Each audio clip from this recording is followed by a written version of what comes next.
Hello students, આજે આપણે ધોરણ 11નું ચેપ્ટર નંબર 10 ના લેક્ચર નંબર 5માં એમ તબક્કો અને એમ તબક્કાની છેલ્લી બે અવસ્થા, ભાજનોત્તરા અવસ્થા અથવા એનું બીજું નામ છે પસ્વા અવસ્થા, અને ચોથા ક્રમની અવસ્થા છે ભાજનાંતિમાવસ્થા અથવા એને તમે અંત્યાવસ્થા કહી શકો.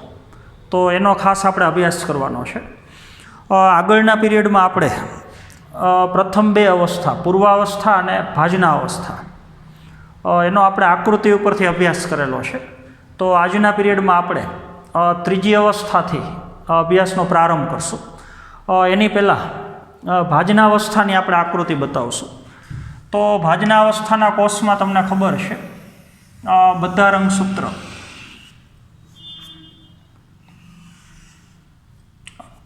કોષના બરોબર મધ્ય ભાગમાં એક જ હરોળમાં ગોઠવાયેલા છે.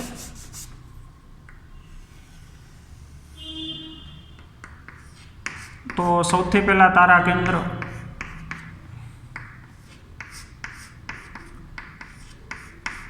આપણે અત્યારે જે આકૃતિ બતાવીએ છીએ એ આકૃતિ તમારી પાસે છે. તો બધા રંગસૂત્ર કોષના બરોબર મધ્ય ભાગમાં એક જ હરોળમાં ગોઠવાયેલા છે.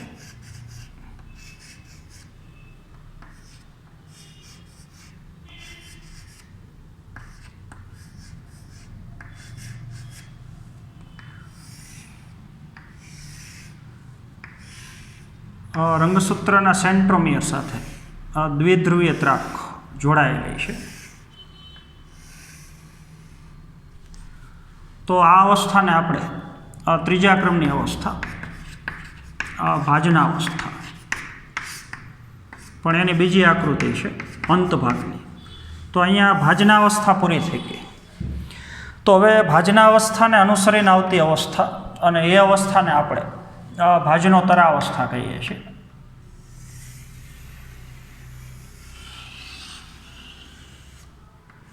સમજ માટે આપણે કોષ મોટો બતાવીએ છીએ, તમે આકૃતિ સરળતાથી સમજી શકો એટલે. તો હવે આપણને ખબર છે ભાજના અવસ્થાના અંતે બધા રંગસૂત્ર મધ્યાવસ્થા પટ્ટિકા ઉપર એક જ હરોળમાં ગોઠવાયેલા છે. આવી ગોઠવણી થઈ જાય એટલે ભાજના અવસ્થા પૂરી થઈ ગઈ. તો એને અનુસરીને હવે ભાજનોત્તરા અવસ્થાનો પ્રારંભ થાય. તો બરાબર સમજવાનું છે, ભાજનોત્તરા અવસ્થાની અંદર કોઈ પણ એક રંગસૂત્ર આપણે બતાવીએ તો દરેક રંગસૂત્રમાં એક સેન્ટ્રોમિયર છે અને બે એકલ સૂત્ર છે.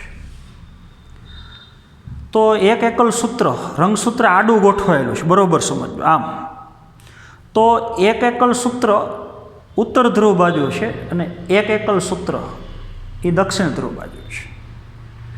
અને કાઇનેટોકોર્સ સાથે બે બાજુથી દ્વિધ્રુવીય ત્રાક, એક ઉત્તર ધ્રુવમાંથી જોડાયેલી છે અને એક દક્ષિણ ધ્રુવમાંથી જોડાયેલી છે.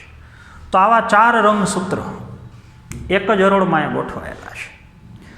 તો હવે ભાજનોત્તરા અવસ્થા,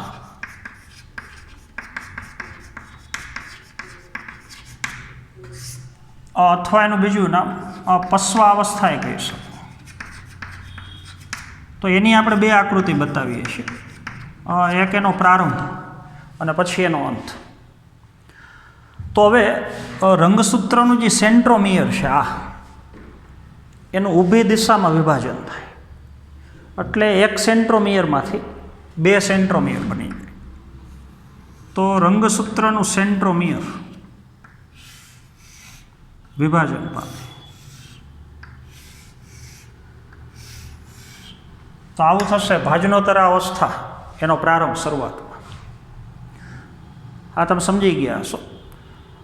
બે એકલ સૂત્ર, એક એકલ સૂત્ર, એક રંગસૂત્રિકા, એક એકલ સૂત્ર બરાબર એક રંગસૂત્રિકા એ ઉત્તર ધ્રુવમાં છે અને એક એકલ સૂત્ર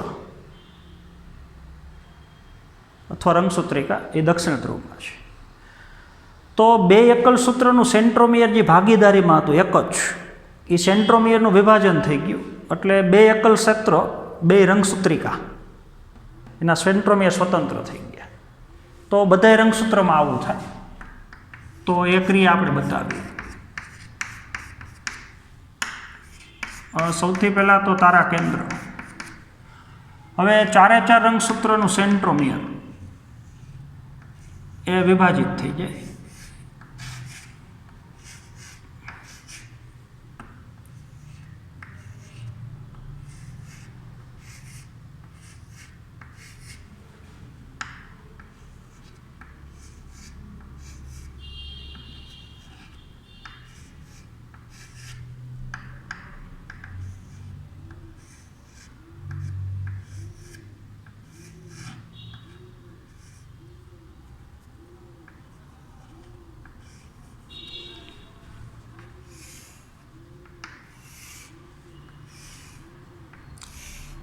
તો ભાજનોત્તરાવસ્થામાં સૌથી પ્રથમ ફેરફાર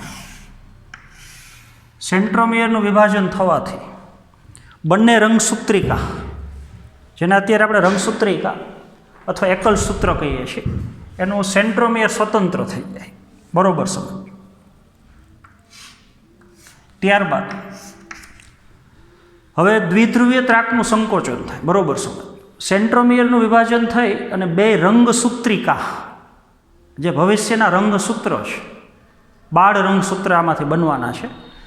એટલે સીધા હવે બાળ રંગસૂત્ર કહી શકો, પણ અત્યારે શબ્દો વપરાય રંગસૂત્રિકા, જ્યાં સુધી બે છૂટી ન પડે ત્યાં સુધી. તો બે રંગસૂત્રિકા, બે એકલ સૂત્ર, એનું સેન્ટ્રોમિયર સ્વતંત્ર થઈ ગયું. હવે બરોબર સમજવાનું છે. આ બે બાજુથી દ્વિધ્રુવીય ત્રાકનું સંકોચન થાય. આ બાજુની દ્વિધ્રુવીય ત્રાક સંકોચન પામે આમ, તો એક રંગસૂત્રિકા ઉત્તર ધ્રુવમાં જાય, અને આ બાજુની દ્વિધ્રુવીય ત્રાક સંકોચન પામે તો એક રંગસૂત્રિકા એ દક્ષિણ ધ્રુવમાં આવે. તો એક જ રંગસૂત્રની બે રંગસૂત્રિકા અત્યારે નજીક નજીક છે, એ બે એકબીજાથી હજી મધ્યાવસ્થા પટ્ટિકા છે ત્યાંથી દૂર ખસે. એક ઉત્તર ધ્રુવ બાજુ ખસે, એક દક્ષિણ ધ્રુવ બાજુ ખસે. તો એના પછીનું પરિવર્તન, બીજી આકૃતિ.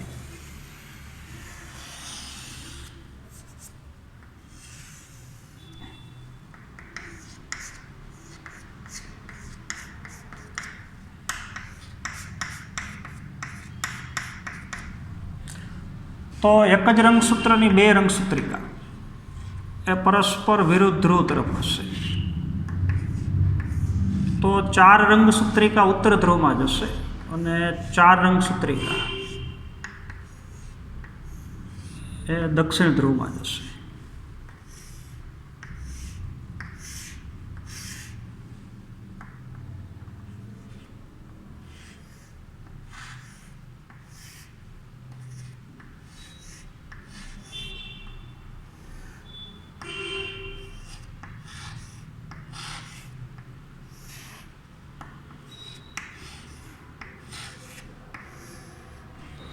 હવે તમે સમજી ગયા છો. દ્વિધ્રુવીય ત્રાકનું સંકોચન થાય. આ ત્રાક આમ સંકોચન પામે તો આ જે રંગસૂત્રિકા છે એ ઉત્તર ધ્રુવ બાજુ જાય. તો ઉપરની ચારે ચાર રંગસૂત્રિકા, દ્વિધ્રુવીય ત્રાકનું સંકોચન થાય, ચાર રંગસૂત્રિકા એ ઉત્તર ધ્રુવ બાજુ જશે. નીચેની ચાર રંગસૂત્રિકા કે જેનું સેન્ટ્રોમિયર દક્ષિણ ધ્રુવ બાજુ છે એ દક્ષિણ ધ્રુવમાં જશે. તો બે પરિવર્તન થયા. સેન્ટ્રોમિયરનું વિભાજન થઈ અને બે રંગસૂત્રિકાનું સેન્ટ્રોમિયર પહેલાં સ્વતંત્ર થઈ જાય. પછી દ્વિધ્રુવીય ત્રાકનું સંકોચન થવાથી એક જ રંગસૂત્રની બે રંગસૂત્રિકા, એક ઉત્તર ધ્રુવમાં જાય, એક દક્ષિણ ધ્રુવમાં જાય, પરસ્પર વિરુદ્ધ ધ્રુવ તરફ ખસવાની શરૂઆત થાય. અને જ્યારે રંગસૂત્રિકા કે જે હવે ભવિષ્યના બાળ રંગસૂત્ર છે એ પોતાના ધ્રુવ તરફ જતી હોય ત્યારે સેન્ટ્રોમિયર એ ધ્રુવ બાજુ હોય. ચારે ચાર રંગસૂત્રિકાનું સેન્ટ્રોમિયર, એટલે ચાર રંગસૂત્રિકાનું સેન્ટ્રોમિયર ઉત્તર ધ્રુવ બાજુ હોય, ચાર રંગસૂત્રિકાનું સેન્ટ્રોમિયર દક્ષિણ ધ્રુવ બાજુ. અને જે ભુજાઓનો ભાગ છે એ પાછળની તરફ હોય. તો આ રીતથી આપણે બતાવ્યું છે આ સેન્ટ્રોમિયર. તો સેન્ટ્રોમિયર ધ્રુવ તરફ હોય અને ભુજાનો ભાગ એ પાછળની તરફ હોય. બે બાજુ એવું છે. તો હવે એકદમ દ્વિધ્રુવીય ત્રાકનું સંકોચન થઈ જાય. બરાબર સમજો. આ સંકોચન થઈ ગયું તો આ ચાર રંગસૂત્રિકા એ હવે ખરેખર તો ચાર રંગસૂત્ર જ કહેવાય, બાળ રંગસૂત્ર. આ 4 રંગસૂત્ર ઉત્તર ધ્રુવમાં જાય અને 4 રંગસૂત્ર દક્ષિણ ધ્રુવમાં જાય. બીજી અગત્યની વસ્તુ, ત્રીજા ક્રમની અવસ્થા જ્યારે પૂરી થવામાં હોય ત્યારે ભેગું હવે કોષરસ વિભાજન એ ચાલુ થઈ જાય. કોષરસ વિભાજન કઈ રીતથી થાય એનો અભ્યાસ આપણે પછીના પીરિયડમાં કરવાનો છે, પણ એની શરૂઆત ખરેખર ભાજનોત્તરાવસ્થાના અંત ભાગમાં થઈ ગઈ હોય તો એને પશ્વ ભાજનોત્તરાવસ્થા કહી શકો. પૂર્વ એટલે શરૂઆત નહીં, પશ્વ એટલે પૂરી થવામાં હોય, અંત. તો અહીં ખાસ તમારે યાદ રાખવાનું છે કે કોષ કેન્દ્ર વિભાજન ભેગું કોષરસ વિભાજન ક્યાંથી શરૂ થાય? તો ભાજના અવસ્થા જ્યારે પૂરી થવામાં હોય ત્યારે ભેગું કોષરસ વિભાજન ચાલુ થઈ જાય. તો કોષરસના 2 ભાગ પડવાનું ચાલુ થઈ ગયું. આ કોષરસ પટલ અંદર ઉતરતો જાય તો અહીંથી આમ સામે સામે પટલ બની જાય, તો અડધો કોષરસ ઉપર રહી જાય ને અડધો કોષરસ નીચે. તો હવે આના પછી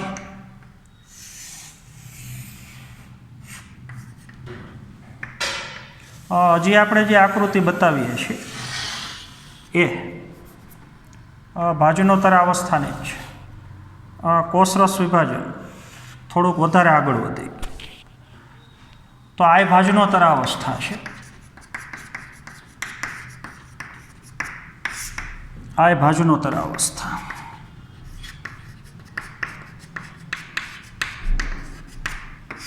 અહીંયા ભાજનોત્તરાવસ્થાનો અંત. અહીંયા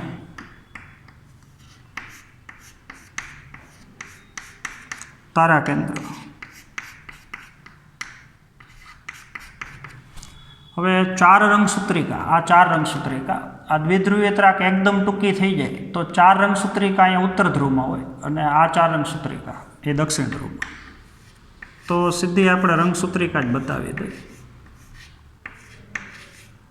બસ. તો હવે પોતપોતાના ધ્રુવ ઉપર પહોંચી જાય તો હવે એને સીધા તમે રંગસૂત્ર કહી શકો. તો 4 રંગસૂત્ર ઉત્તર ધ્રુવમાં છે અને 4 રંગસૂત્ર દક્ષિણ ધ્રુવમાં છે, અથવા એને 12 રંગસૂત્ર કહી શકો. ત્યાર પછી હવે અહીંયા ભાજનોત્તરાવસ્થા પૂરી થઈ ગઈ તો બધા પરિવર્તન હજી એક વખત. ભાજનોત્તરાવસ્થા શરૂ થાય એટલે રંગસૂત્રનું સેન્ટ્રોમિયર વિભાજિત થાય, એટલે 2 રંગસૂત્રિકાનું સેન્ટ્રોમિયર, 2 એકલ સૂત્રનું સેન્ટ્રોમિયર સ્વતંત્ર થઈ જાય. પછી દ્વિધ્રુવીય ત્રાકનું સંકોચન થાય એટલે એક જ રંગસૂત્રની છૂટી પડેલી 2 રંગસૂત્રિકા પરસ્પર વિરુદ્ધ ધ્રુવ પર ખસે. એક ઉત્તર ધ્રુવમાં જાય ને એક દક્ષિણ ધ્રુવમાં.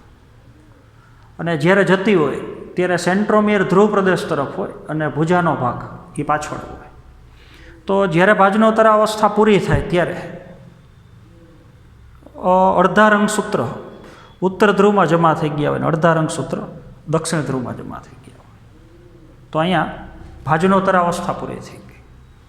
અને એના પછીની છેલ્લી અવસ્થા હવે એને કહી શકો તમે અંત્યાવસ્થા.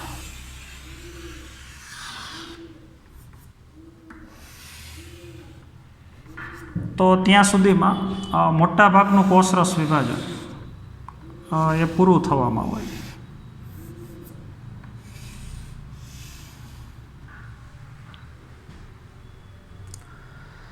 તો છેલ્લી અવસ્થા એને આપણે અંત્યાવસ્થા કહીએ છીએ. બરોબર સમજ. તો ભાજનોત્તરાવસ્થાના અંતે ધ્રુવ પ્રદેશ ઉપર જે રંગસૂત્ર એકઠા થયા છે, બરોબર સમજો. તો ભાજનોત્તરાવસ્થા સુધી તમને રંગસૂત્ર દેખાય છે. 4 રંગસૂત્ર ઉત્તર ધ્રુવમાં, 4 દક્ષિણ ધ્રુવમાં. હવે અંત્યાવસ્થાની અંદર, ભાજનાંતિમ અવસ્થાની અંદર આ જે રંગસૂત્ર છે એ જે આપણને ખબર છે આગળની પૂર્વાવસ્થા, એના પછીની ભાજનાવસ્થા. તો પૂર્વાવસ્થામાંથી જ રંગસૂત્ર દ્રવ્યમાંથી રંગસૂત્ર બન્યા હતા પૂર્વાવસ્થામાં. તો એના કરતાં અહીંયા ઊંધું થાય. આ જે રંગસૂત્ર છે ત્યાં રંગસૂત્ર દ્રવ્યનું ઘનીભવન થયું હતું, બરોબર સમજો, સંકોચન થયું હતું. એટલે રંગસૂત્ર દ્રવ્યમાંથી રંગસૂત્ર બન્યા પૂર્વાવસ્થામાં. તો એના કરતાં અહીંયા વિરુદ્ધ અંત્યાવસ્થાની અંદર જે રંગસૂત્ર છે એનું સંકોચન ન થાય, ઘનીભવન ન થાય, રંગસૂત્રનું વિસ્તરણ થાય, તો ફરી પાછું ધીમે ધીમે ધીમે ધીમે અંત્યાવસ્થાની અંદર આ રંગસૂત્ર પોતાનો આકાર ગુમાવી દે. તો બે બાજુ એક એક કોષ કેન્દ્ર ગયું, અંદર કોષ કેન્દ્રિકા. તો ફરી પાછું રંગસૂત્ર ન દેખાય, ફરી પાછું થઈ જાય રંગસૂત્ર દ્રવ્ય. તો હવે તમે સમજી ગયા છો. આટલું ફરીથી લઈએ. તારા કેન્દ્રના એકમ તો છે જ, એક ઉત્તર ધ્રુવમાં છે અને એક દક્ષિણ ધ્રુવમાં.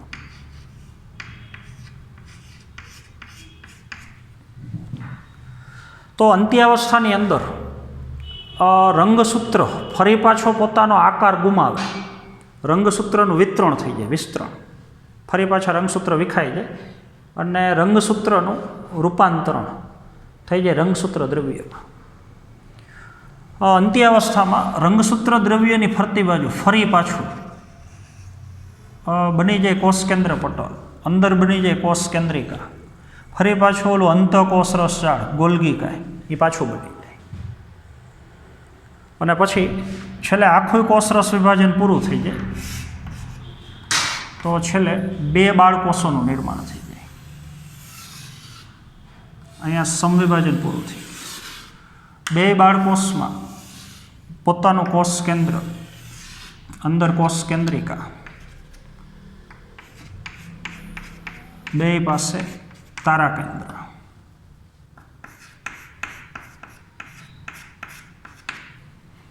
અંદરની તરફ રંગસૂત્ર દેખાય નહીં, ખરેખર 4 રંગસૂત્ર છે પણ રંગસૂત્ર દ્રવ્ય સ્વરૂપે છે.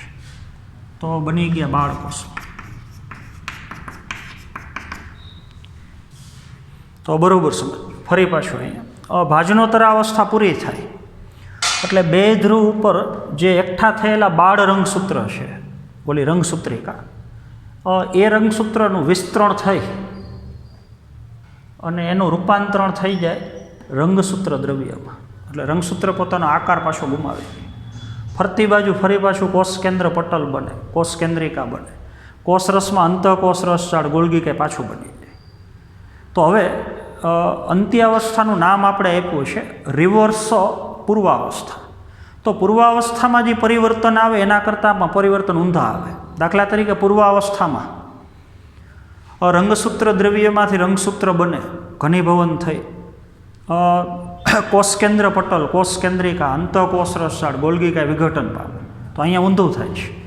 રંગસૂત્રનું વિતરણ થઈ અને બની જાય રંગસૂત્ર દ્રવ્ય.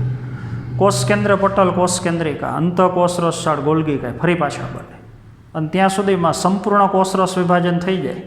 તો કોષરસના 2 ભાગ પડી જાય. તો છેલ્લે બની જાય 2 બાળકોષ.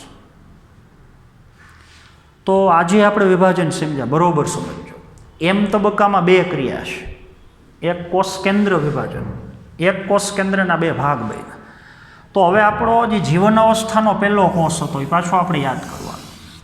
એનું કોષ કેન્દ્ર, ત્યાં પાછો તારા કેન્દ્રનો એક જ એકમ હોય. તો હવે આ 2 બાળકોષનું પાછું કોષ વિભાજન ચાલુ થાય, બરાબર સમજો. તો વળી પાછો એ કોષ જાય જીવન અવસ્થામાં. એટલે તારા કેન્દ્ર એક જ હોય, કોષ કેન્દ્રિકા હાજર હોય, કોષ કેન્દ્ર પટલે હાજર હોય. અંદર આપણે સમજ માટે તમને જે જીવન અવસ્થાની આકૃતિ બતાવી છે, બરાબર સમજો. ત્યાં 4 રંગસૂત્ર બતાવ્યા છે પણ હોય નહીં, ખરેખર રંગસૂત્ર દ્રવ્ય હોય. એસ તબક્કામાં રંગસૂત્ર દ્રવ્ય હોય, G2 તબક્કામાં રંગસૂત્ર દ્રવ્ય હોય. તો અહીંયા સમજી લેવાનું કે હોય તો રંગસૂત્ર કેવા હોય, તો આવા હોય, સિંગલ. કારણ કે દરેક રંગસૂત્રના સેન્ટ્રોમિયરનું આ વિભાજન થઈને 2 રંગસૂત્રિકા છૂટી પડી ગઈ. તો આપણે જીવન અવસ્થામાં આવું બતાવતા હતા કે એમાં 4 એકલ રંગસૂત્ર હોય.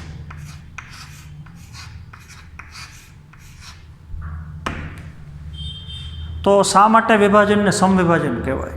તો આપણો માતૃકોષ, તો માતૃકોષના કોષ કેન્દ્રમાં કેટલા રંગસૂત્ર છે? 4. તો બનતા 2 કોષના કોષ કેન્દ્રમાં રંગસૂત્ર કેટલા આવ્યા? 4 આવ્યા.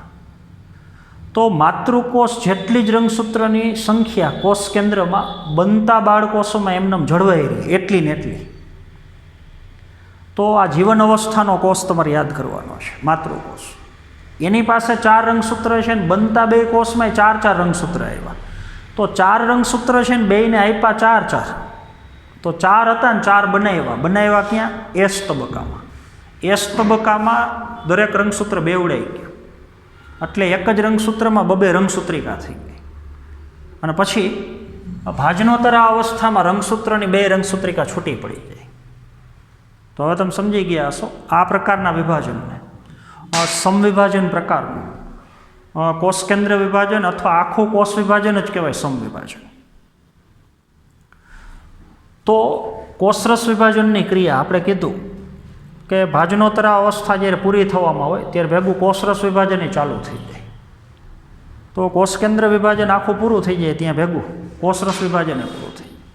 તો એ કોષરસ વિભાજન ખરેખર કઈ રીતથી થાય છે એનો અભ્યાસ આપણે આવતા પીરિયડમાં કરવાનો છે. તો આપણે આશા રાખીએ કે બધા તબક્કાઓ હવે તમને ક્રમબદ્ધ રીતે એમાં જે ફેરફારો થાય છે એ વ્યવસ્થિત સમજાઈ ગયા હશે. એટલે આકૃતિ જોઈને જો આ પ્રમાણે તમે થિયરી વાંચશો તો દરેક તબક્કો તમને બહુ સારી રીતે સમજાઈ જશે. તો આજના પીરિયડમાં આપણે અહીંયા સુધી રાખશું. આવતા પીરિયડમાં કોષરસ વિભાજન કઈ રીતથી થાય છે, વનસ્પતિ કોષ અને પ્રાણી કોષ, તો એનો આપણે અભ્યાસ કરવાનો છે. તો આજના પીરિયડમાં આપણે અહીંયા સુધી રાખશું. Thank you.